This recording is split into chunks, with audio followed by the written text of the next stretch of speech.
Good morning, everybody. Welcome to the study of modern English structure. A. Introduction to English Speech Sounds, which is paper number 9 of semester 5 of BA third year optional English. In this video, we are going to talk about the weak forms in English. Before going into the weak forms, we need to understand what rhythm in a language is. Rhythm is a kind of periodicity, which would mean the recurrence of certain patterns of color, design, or sound at regular and equal intervals of space or time. Rhythm in a piece of drawing or embroidery refers to the even spacing of a certain motif or design.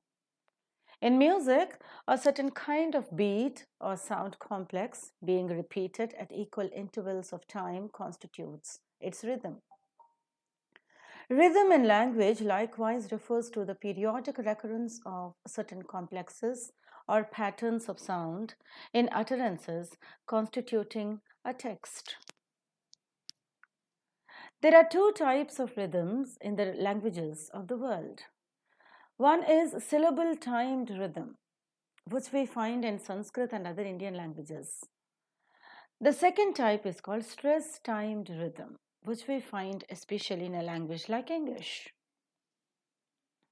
In a syllable timed rhythm, it has been claimed that in some of the languages of the world, like French and Sanskrit and others, syllables constituting utterances, whether accented or unaccented, tend to occur at equal time intervals, and that the time taken for one accented syllable to the next will be in proportion to the number of unaccented syllables between them. Such languages are said to be syllable timed rhythm languages. That is one of the reasons why, when we are reciting the Sanskrit Vedic chants, we need to recite them giving due importance and giving due acceptance to the stressed and the unstressed ones, to each syllable that is used within it. Only then the beauty in that language is maintained. The Richaye of the Vedic enchanting has to have the syllable timed rhythm, and these syllables are to be pronounced with due emphasis and importance given to each word and each letter that is used in the word. Only then the beauty of the language is maintained. We observe syllable timed rhythm in almost all the Indian languages as well, because they are derived from Sanskrit. The second type of rhythm is called as a stress timed rhythm. It has been further claimed that some other languages of the world have stress timed rhythm. And in these languages, accented syllables have a tendency to occur at approximately equal intervals of time, irrespective of the number of unaccented syllables intervening between one accented syllable and the next. English belongs to this category of stress timed rhythm and has been expressed so very beautifully by the native speakers. This would mean that in English utterances, accented syllables tend to occur at approximately equal intervals of time. Let's look at an example and understand this concept. Supposing we have an expression like the chair collapsed. All of us are acquainted with the notion that the concept of accent is observed, or word stress is observed only for the content words. And the content words are those words that give us the content or the meaning. So, nouns, verbs, adjectives, and adverbs, along with demonstrative pronouns and interrogative pronouns, are to be accented. Whereas the grammatical items like articles, prepositions, conjunctions, pronouns, and helping verbs, because they do not communicate meaning as such and are required for making the sentence grammatically acceptable, are not stressed. So in this example of the chair collapse, there is an article, so it is not stressed. Chair is a noun, so it is stressed. And collapsed is a verb, and so it is stressed. When a word has to get the stress, it exactly follows the same rules that we discussed in the video of stress. So monosyllabic words will have the initial position of the syllable being stressed. So chair is stressed at the very first. And if you take the verb collapsed, which happens to be a disyllabic verb, the stress falls on the second syllable, l. And so it is indicated with an apostrophe above and in front of the stressed syllable. It is indicated in the example between the two L's that are used. Instead of the two letters of L that is used in the spelling, for the pronunciation we use only one L sound, and so it is a custom to put the stress mark between the two letters that are repeated. So the chair collapsed is the pronunciation. The chair collapsed. So if we give a clap for every stressed word, the chair, the clap is a chair, collapsed. The clap again is with L. So the rhythm that is maintained is the chair collapsed. Okay, look at the second sentence. The second sentence has got an addition of man. It is not just chair, but it is chairman. Individually, if you observe, the pronunciation of chair is like chair using a diphthong, ch sound and a diphthong. And the pronunciation of man is like man, using the front vowel between half open and open, unrounded sound. But if you pronounce chairman together, we don't pronounce it as chairman as we pronounce these words individually. Because if you utter the sentence, the second sentence as the chairman collapsed, there is no rhythm in the expression at all. So in order to maintain the rhythm, the syllable timed rhythm, man, which is normally pronounced as man, is reduced to the pronunciation of the weak or the weaker part, which is mun. So we don't pronounce it as chairman, but we pronounce it as chairman in order to fit it into the rhythm. So accordingly, we have the rhythm of the second sentence as following. The chairman collapsed. Now here we have the beauty that is maintained in the language. The chair collapsed. The time that is taken between the first stressed syllable and the next stressed syllable should be exactly the same in order to maintain the rhythm. It is something like a song that is sung by a musician, the alap that is taken by a musician, or the tana that is taken by a musician. Take the tana to certain extent that again for the rhythm it should come to the sung. So the chair collapsed, the chairman collapsed. So whether you pronounce it as chair in the first sentence or you pronounce the chairman in the second sentence, the time that you take between ch and l, the rhythm, the stressed syllables should be the same in order to maintain the rhythm. So a study of the weak form is that man is reduced to mun. That is what is called as the weak form. In isolation, man is pronounced as man, but when we pronounce it in the connected speech, in order to maintain the rhythm of the language, man is reduced to mun. This type of reduction is the use of weak forms. And a study of the weak forms helps us to understand the right pronunciation of English by maintaining the rhythm in the speech. So in English, in the connected speech, one has to have its own pattern of accent. And when words are combined into sentences in English, you face the problem of determining the words that are normally to be stressed in the sentences. Normally, the content words are stressed by rule. For example, the nouns, verbs, adjectives, and adverbs. These are the content words. But along with them, we have the demonstrative pronouns like this, that, these, those, and the interrogative pronouns like the WH words like who, whose, whom, why, where, etc. All these are stressed. So you have to keep in mind that the content words like nouns, verbs, adjectives, adverbs, along with demonstrative pronouns and interrogative pronouns receive stress in English. And the rest of the words, which are called as the grammatical words like articles, prepositions, conjunctions, pronouns, and helping verbs are not stressed.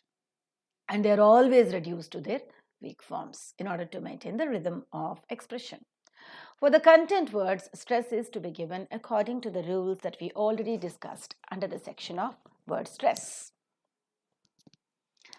There are roughly 45 words in English, mostly related to the grammatical words, which have two or more pronunciations. One is the strong pronunciation, which is shown in the dictionary, and the other, or more than one, can be the weaker pronunciation or the weak forms, depending upon the expressions. Words of this kind will be called weak form words. Normally, they take weak vowels like the central vowel, which is also called as schwa, as Daniel Jones calls it. The learning of weak forms is extremely necessary. Many non-native speakers of English, who generally use only the strong forms of these words in their pronunciation, fail to approximate to the characteristic rhythm of English, thus reducing considerably the level of intelligibility of their pronunciation, especially in relation to the native speakers of RP. And more importantly, since almost all native speakers of RP use weak forms in their pronunciation, learners of RP will find it very difficult to understand. So accordingly, we as the second language learners, fail to understand the native speakers when they speak to us, maybe directly or maybe through the radio talks or television talks or maybe films, and vice versa. They fail to understand our language because we don't use the weak forms at all. Learners of RP will find it very difficult to understand what they hear unless they learn or at least learn about these weak forms specifically. And so, learning weak forms is a must in order to make our speech native-like as far as possible, number one, and in order to enable us to understand when the native speakers to speak to us. Let us in this video talk about articles, conjunctions and prepositions and their respective weak forms along with one example. And in the next video, we shall talk about pronouns and helping verbs. To talk about the articles, an, and the are the articles. Along with these articles, sometimes some also is a word that is used. Some is not an article, but it is used to determine a noun, and so this also is taken into consideration. In the table, you would find the articles that are used in the first column, their strong pronunciation in the second column, and their weak pronunciation in the third column, with an example along with its transcription. This is how we'll proceed to understand the weak forms. Look at the very first column, a. The strong form of the pronunciation is a, that is tongue is used, but is always reduced to its weak form, a, the schwa that is used. For example, when you have this is a pen, you look at the transcription part of it. This is for the first time that you are encountering the transcription of an entire sentence. Till now, we transcribe the words. Now, from hereafter, we are transcribing the sentences. So, when you are transcribing the sentences, you need not give spaces as you give when you are writing the sentence. So, you give a space. This space is space, a space, pen, full stop. The sentence begins with a capital letter and ends with a full stop. This is the normal convention of following the punctuation while writing the language called English. But when you are transcribing it, you need not give any spaces, no capitalization, no full stops, no punctuation marks at all, excepting maintaining the same phonemes that we are pronouncing for that expression, followed by the suprasegmental features like stress and intonation. We finished with stress, so in this video, we shall be putting only the stress. If you look at the transcription of the example, you would find this being transcribed with the sound, e sound, s sound. Is transcribed as e sound and z sound. A, which is having a strong form of a, always reduced to its weak form a, and pen, pen, being represented with the respective phonemes of p, a, and n. And we put them in the slant lines because it is not the writing of the sentence, but it is a transcription of the sentence. This means that this is how we pronounce. Apart from the use of the phonemes, you also must observe in the transcription the stress mark given. This is a demonstrative pronoun. So as discussed in the previous slide, the demonstrative pronouns this, that, these, those are stressed. So it is given a stress mark. Could you identify it? Now is a helping verb, so it is not to be stressed. A is an article, it's not to be stressed because it's a grammatical item. Pen is a content word, so it is to be stressed. And when you are stressing it, it follows exactly the rules of stress because it's a monosyllabic word. It is stressed in the beginning of the initial syllable. So how do you pronounce it? This is a pen. So when you're pronouncing, is and pen are reduced to their pronunciation also. So you don't say this is a pen, which will not have any rhythm at all. You say this is a pen. So obviously if a non-native speaker is listening to it, he would be listening to this because we have given the stress there, and pen because we have given the stress there. Is and are pronounced in a very lighter mode because they are reduced to the respective weak forms. This is what exactly happens when you listen to the native speakers using their language. We tend to listen to the peaks of it where the stresses are given, but the non-stressed or the unstressed words or the unstressed phonemes are not properly caught by the ears, and that is where we fail to understand what they are speaking. But if you practice it in due course of time, slowly you tend to observe what they are speaking with their strong forms and their weak forms. So how do we pronounce the example? The very first one, this is a pen. Per is to be aspirated and per is to be accented. I hope you remember the concept of aspiration. Per, ter, ker sounds, when they occur in the initial position of the accented syllables, they are to be uttered with a slight her sound, which is called as aspiration. So it is, this is a pen. Per is aspirated, per is also accented. Come down to the next one. An is the next article, strongly pronounced as an, but is always reduced to its weak form, un. The example is, this is an apple. How do we pronounce this? This, which is to be stressed, apple is to be stressed. The rest are to be reduced to the weak forms. So that is to be shown in your pronunciation also. This is an apple.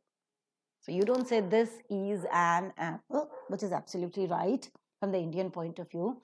But from the native speaker's point of view, it sounds very odd. You have to make is and an with their respective weak forms and has to give accent to this and apple. So accordingly, the pronunciation will be, this is an apple. Okay. The next article is the. The normal strong form is the, is always reduced to their weak forms. It has two different types of weak forms. The before vowel sounds and the before consonant sounds. Non-native speakers or the second language learners also fail to make a distinction between this.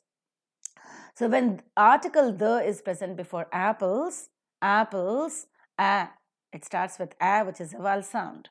So before the vowel sound, if the, the article is there, it is to be pronounced as the. And when you have pens, as you find in the next example, it begins with the consonantal sound per. And so when the article the is present before a consonantal sound, is to be pronounced as the. So you don't call it as the pens, but it is the pens. We don't call it as the apples, but it is the apples, the oranges, the ink pot, but the boys, the girls. So this distinction also is to be maintained because the as a strong form has got two weak forms, the before vowels and the before consonants. So the first example, the apples are good. Where do you find the accent comes? It comes with apples and good because apples is a noun and good is an adjective. And the, because it is present before a word which is beginning with a vowel sound, is to be pronounced as the. So the apples are good. The apples are good. So you could listen at the higher level only apples and good. The is reduced to its weak form, R is reduced to its weak form. Okay. When you look at the second example, the pens are good. So here also the is reduced to the respective weak form the, and R is reduced to its weak form. Only you could listen to pens and good at the top level. The pens are good. Now, pens here is to be accented and also is to be stressed along with aspiration. So, some is also used like the articles in many occasions, and so some is included here. The strong form of some is some using the central strong vowel, but is always reduced to its weak form with schwa, or maybe sometimes even without it, because mer functions like the syllabic consonant. Give me some water.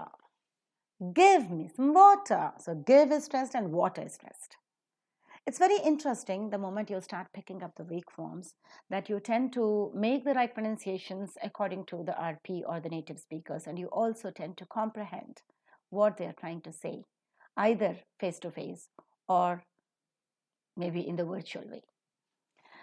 The important prepositions that take up the weak forms are as following. The very first preposition that we discuss in the table is at, with the strong form of a.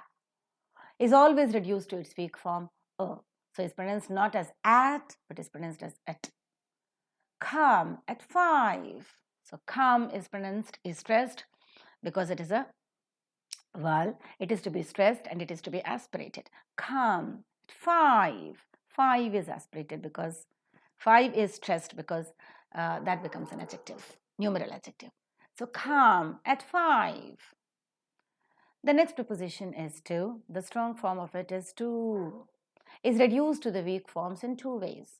To with oo sound before the vowels and to with the weak schwa before the consonants. So give it to Isha.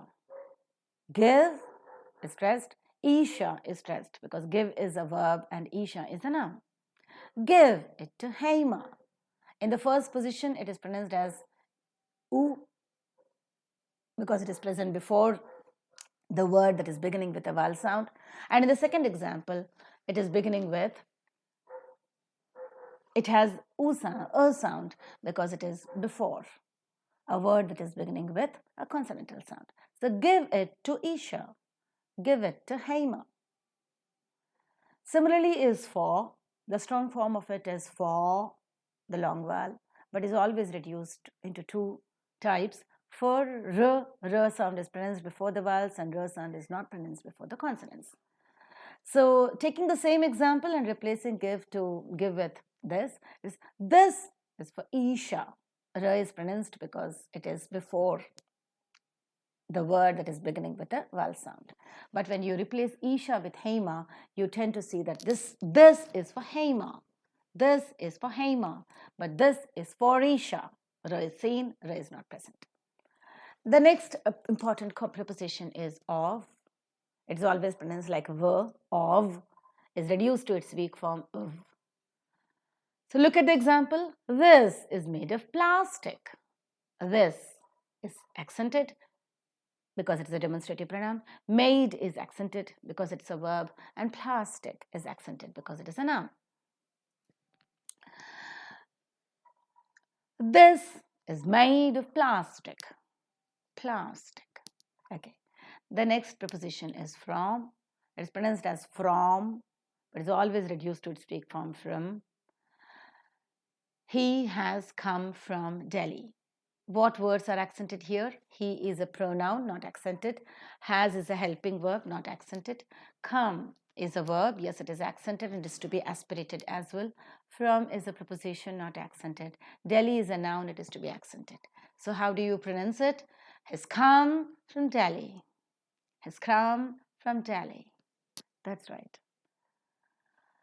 Let us look at some conjunctions that are very commonly used and are reduced to their weak forms. The first conjunction that is discussed in the table is a and d. The strong form is and. The weak form is un. Many a times it is un. And if the pair words are there in English, it is reduced to just no sound. For example, the pair words like bread, butter, they're always paired. Rock, road, they're always paired. Father, mother, they're always paired. Wife and husband, they're always paired. If the pair words are there, you just have no sound. So it is bread and butter. Bread is accented, butter is accented, and it just becomes no. Elsewhere, if the pair words are not there, then you find that it is accented as un. Ram and I because you are using it as a individual here. I also is accented in spite of the fact that it is a pronoun. Ram is accented because it is noun. I is accented because it is here used as an individual. Our friends, R is not accented because it is a helping verb, and friends is accented because it is a noun. So Ram and I are friends. And becomes un. The next conjunction which is commonly used is but, with a strong vowel here, central vowel here, but is reduced to its weak central vowel but. But I can't do it. But I can't do it. Can't is accented. Whenever the helping verb is with a negative particle, that becomes accented because not is an adjective, an adverb that is used, and adverbs are to be accented. Can't is accented.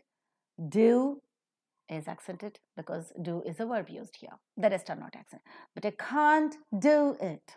So pronounce slowly and with an accent, and you will develop the right expression. The next importantly used conjunction is as.